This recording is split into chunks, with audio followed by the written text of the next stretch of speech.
மகிழ்ச்சியின் சத்தம் வழங்கும் அனுதின தேவமன்னா.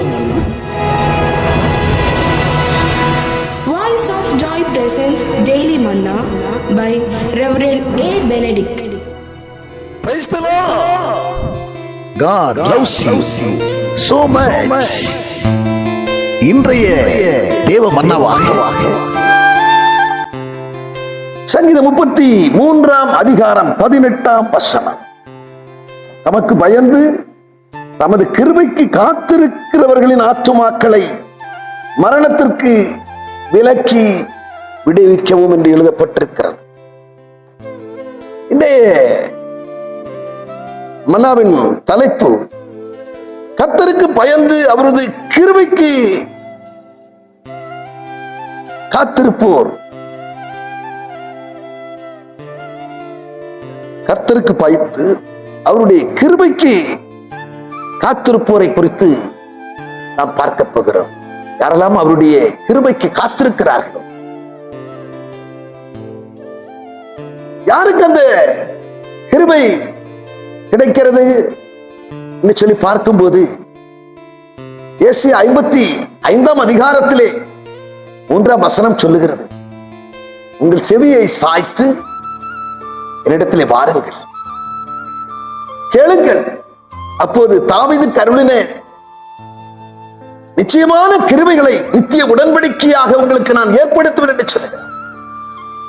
கர்த்தருக்கு பயந்து அவருடைய கிருபைக்கு யார் காத்திருக்கிறவர்களாக இருப்பார்கள் என்று சொன்னார்.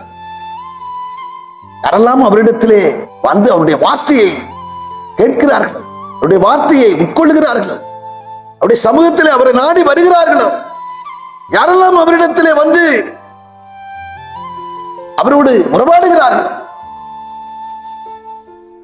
அவரிடத்திலே வருகிறவர்கள், அவரை காண வருகிறவர்கள், வார்த்தையை கேட்கிறவர்கள், அவரோடு உறவாடுகிறவர்கள், இவர்களுக்கு ஆண்டவர் சொல்லுகிறார், தாவீது அருளின நிச்சயமான கிருபைகளை நான் உங்களுக்கு நித்திய உடன்படிக்கையாக ஏற்படுத்துவேன் சொல்லுகிறேன். எனவே அவருக்கு பயந்த தேவ பிள்ளைகள் நிச்சயம் ஆண்டவருடைய வார்த்தை கவனித்து கேட்பார்கள். அவருக்கு பயந்து நடக்கிற பிள்ளைகள் தேவ சமூகத்தை நிச்சயம் நாடி வருவார்கள். அவருக்கு பயந்தவருடைய கற்பனைக்கு அஞ்சி நடக்கிற தேவ பிள்ளைகள் தேவனோடு உறவாடுகிறவர்களாய் இருப்பார்கள். எனவே அப்படிப்பட்டவர்களாய் நம்மை மாற்றி அவருடைய கிருபையை அடைந்து சுதந்திரித்துக் கொள்ளுகக்கூடியவர்களாய் நம்மை மாற்றுவாராக. நாம் ஜெபப்படுவோம். பரலோக பிதாவே, நாங்கள் உம்மை துதிக்கிறோம், ஸ்தோத்தரிக்கிறோம். ஆண்டவரே, உடைய கிருபைக்கு தகுதி உள்ளவர்களாக, உடைய கிருபை என்னாலும் எங்களை சூழ்ந்து கொள்ளத்தக்கதாக நீர் எங்களுக்குள்ளே கிரியை நடப்பிக்க வேண்டும் என்று உமக்கு பயந்து உடைய கிருபைக்கு காத்திருக்கிறவர்கள் உடைய கிருபை பெறுகிறார்கள் என்று சொல்லி நாங்கள் பார்க்கிற வண்ணமாக உடைய கிருபைக்கு பாத்திரராய் ஆண்டவரே, அளவற்ற உடைய கிருபைக்கு பாத்திரராய் நாங்கள் இன்று போய் காணப்பட ஒப்பு கொடுக்கிறோம், பொறுப்படுத்தும். இயேசு கிறிஸ்து மூலம் ஜெபிக்கிறோம் நல்ல பிதாவே, ஆமென்.